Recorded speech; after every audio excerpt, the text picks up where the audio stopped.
Hello everyone, welcome to Dwina commerce. कैसे हो सब? आज मैंने आपको लास्ट लेक्चर में जैसे कि बोला था कि we are going to discuss regarding the syllabus of accountancy class 11। तो वो हम डिस्कशन करने वाले हैं। ओके, तो क्लास 11 का जो भी हम सिलेबस डिस्कशन करेंगे तो वो एक सीबीएसई को बेस में लेके डिस्कशन करेंगे, है ना? ओके, तो सिलेबस डिस्कस करने से पहले थोड़ा सा उसका टेक्स्ट बुक वगैरह का हम बात कर लेते हैं। तो सीबीएसई जो भी एनसीईआरटी बुक्स है वो टोटल 2 बुक्स है क्लास 11 अकाउंटेंसी की, है ना? तो पहली बुक है financial accounting 1 part 1 and second is the financial accounting part 2। Okay, so total chapters दोनों बुक मिला के ओवरऑल 9 चैप्टर्स है ना? अब देखते हैं। So the very first unit which is under the part 1, पहली बुक का फर्स्ट यूनिट जो है उसका है थ्योरेटिकल फ्रेमवर्क। तो वो जो थ्योरेटिकल फ्रेमवर्क है उसके अंदर 2 चैप्टर्स है ना? और उसके बाद है अकाउंटिंग प्रोसेस। तो अकाउंटिंग प्रोसेस जो है उसमें चैप्टर 3 टू चैप्टर 7, तो 3, 4, 5, 6, 7 चैप्टर्स, ये जो भी चैप्टर्स है वो अकाउंटिंग प्रोसेस वाले यूनिट में आएंगे। And then after second book है जो कि फिनेंशियल अकाउंटिंग पार्ट 2 है। तो उसमें एक यूनिट है that is financial statements of the sole proprietorship. तो ये जो particular financial statement of sole proprietorship है उसमें फिर 2 चैप्टर्स है ना? तो ओवरऑल कितने हुए? 9 चैप्टर्स हुए। तो क्लास 11 में आपको अकाउंटेंसी सब्जेक्ट में टोटल 9 चैप्टर्स पढ़ने हैं which is divided which is under the 3 units. Okay, तो वो पर्टिकुलर 3 यूनिट्स में 9 चैप्टर्स डिवाइड किए गए हुए हैं। Okay, so the next unit 2 is accounting process. तो ये जो अकाउंटिंग प्रोसेस है तो उसमें chapter 3, 4, 5, 6 and 7 is given. And ये जो चैप्टर्स है that is a real accounting calculations. इस यहां से चैप्टर 3 से कैलकुलेशंस स्टार्ट होंगे, है ना?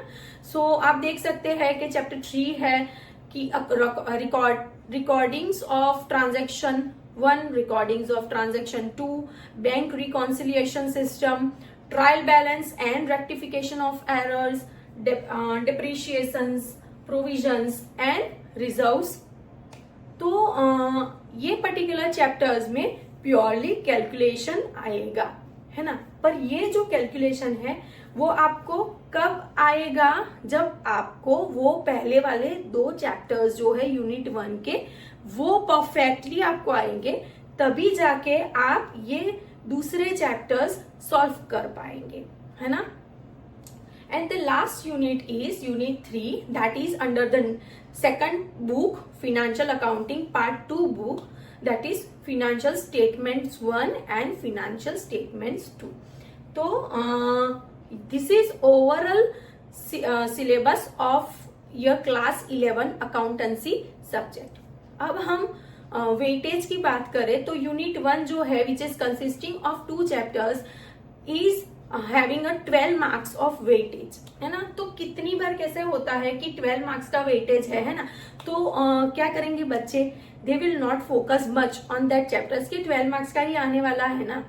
बट आपको ये गलती नहीं करनी है बिकॉज मैंने पहले भी बोला दिस इज द बेस। तो आपको ये गलती नहीं करनी है। 12 मार्क्स का है ये unit 1 and unit 2 is under that core calculation आएगा and it consist of 44 marks and the unit 3 is also a core calculation which consists of 24 marks. Okay, so this is overall this 9 chapters will be 80 marks will be there for this 9 chapters and 20 marks is for project work.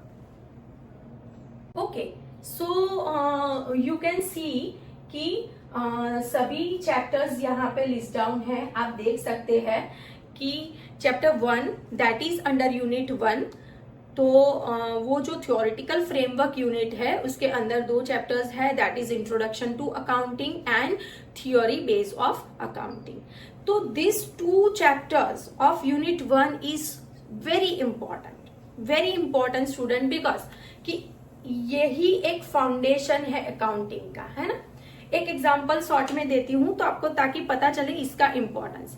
If you want to frame the sentence in English, then first of all you should know the ABCD, you should know how to make a words, right? Words बनाना तो आना चाहिए ना, then after you can frame the sentences. तो accountancy में भी ऐसा ही है, मैंने बोला था आपको आगे भी कि accountancy is a one language of business.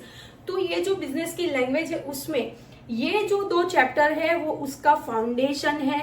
ये पर्टिकुलर 2 चैप्टर थ्योरी बेस पे है, पर ये थियोरी जब आपको आएगी तो ही बाद में आप अकाउंटेंसी कर पाओगे। अकाउंट का पूरा सब्जेक्ट जो है उसमें आपको तभी पता चलेगा जब आप ये 2 चैप्टर प्रॉपरली पढ़ोगे।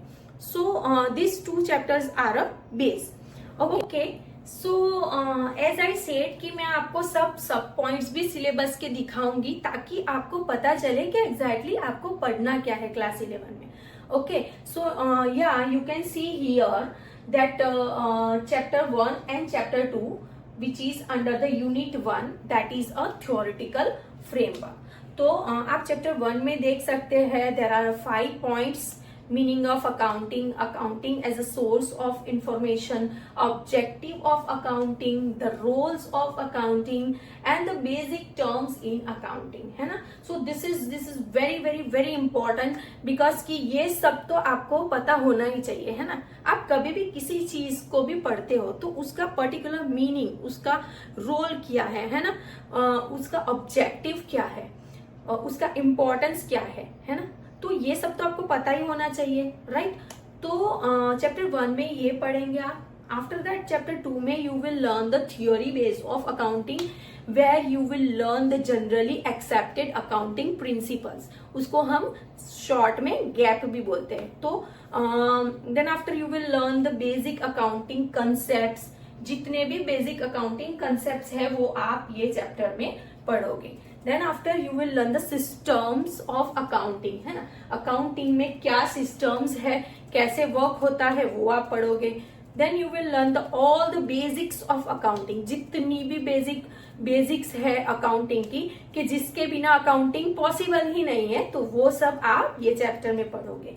And then lastly you will learn the accounting standards. Okay, so these are the unit 1 which is a base, which is a foundation of accounting।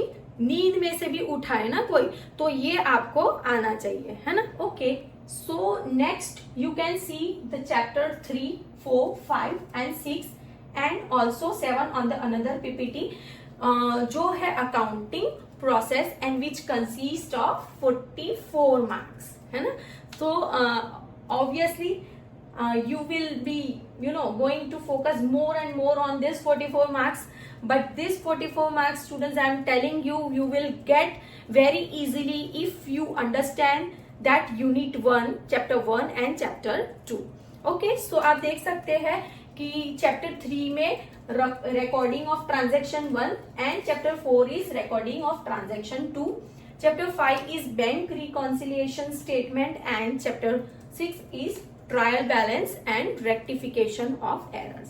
तो स्टूडेंट्स इसमें मैं बहुत ज्यादा डीप में नहीं जाऊंगी अभी, बिकॉज ये सब जितने भी पॉइंट्स हैं वो सब पॉइंट्स जो भी है वो कैलकुलेशन करने का पॉइंट्स है। तो वो मैं इन डेप्थ आपको क्लास में ही पढ़ाऊंगी, और पूरा मैं मतलब पूरा अकाउंटेंसी जो भी है ऐसे सिलेबस में जैसे पॉइंट वाइज दिया है ना, वैसे ही मैं पॉइंट वाइज आपको एक्सप्लेन करूंगी, ताकि आपको जब भी वो पॉइंट पढ़ो तो you will get the video when ever you search on a YouTube, है ना। कि मैम मुझे ये 3.3 नहीं आ रहा using debit and credit, so you just go on a YouTube and you just search on the Dwina commerce that 3.3 of chapter 3 NCERT class 11 and you will definitely get that particular video। Then after you can see the chapter 7 that is depreciation, provisions and reserves. तो इसमें बहुत ही ज्यादा सब points दिए हैं ना, but बिल्कुल भी टेंशन नहीं लेना है ना। आपको क्या करना है, सिर्फ द्वीना कॉमर्स की चैनल पे आ जाना है, लिख देना है चैप्टर 7 ऑफ क्लास 11 एनसीईआरटी और आपको मिल जाएगा, है ना। तो अभी तो क्या है कि I am going to start this series. तो अभी के लिए ये सीरीज खत्म होगी, तब तक तो आपको डेली जो भी वीडियो मिलता रहेगा डेली, या तो फिर डे आफ्टर 1 डे का गैप रख के, तो क्या है कि बाद में आपके पास वो पूरा एक प्लेलिस्ट बन जाएगा। पर अभी के लिए मेरे साथ पढ़ना, जब भी मैं लेक्चर अपलोड करूं तब आप आ जाना, है ना। तो लाइव पढ़ सकोगे, आपको कुछ नहीं पता चल रहा है तो आप कमेंट में भी डाउट पूछ सकते हो। And the very important thing is कि मैंने व्हाट्सएप ग्रुप और टेलीग्राम ग्रुप भी बनाया है, जिसमें मैं पीडीएफ्स, मटेरियल, है ना, सिलेबस का copy, everything I am updating in that particular group, so you please join that group. That link also I am providing in comment section, so you can easily join that particular group. Okay, so next you can see the part 2 of accountancy, that is कि financial statement 1 and financial statement 2 under the financial statement of sole proprietorship, है ना। तो this 2 chapters of unit 3 consist of overall 24 marks. Okay, so ये भी किस पे base है, ये कब आप कर पाओगे, जब आप ये यूनिट 2 प्रॉपर कर पाओगे। और यूनिट 2 कब जब आप प्रॉपर कर पाओगे when you will learn the unit 1। तो ये पूरा जो अकाउंटिंग है ना, पूरा लिंक है, every subject is link with one another chapter of that particular subject, right. तो अकाउंटिंग में भी ऐसा ही है कि accounting is one process in which systematic recording होता है। तो सिस्टमैटिक रिकॉर्डिंग के अंदर बहुत सारे फेजेस होते हैं, तो वो सब फेजेस आपको चैप्टर में ये पॉइंट वाइज आप लोग पढ़ने वाले हो, है ना। सो ओके स्टूडेंट्स, आज के लिए इतना ही। Now very soon I am going to come up with the series of accountancy chapter wise free series on YouTube, so stay tune and just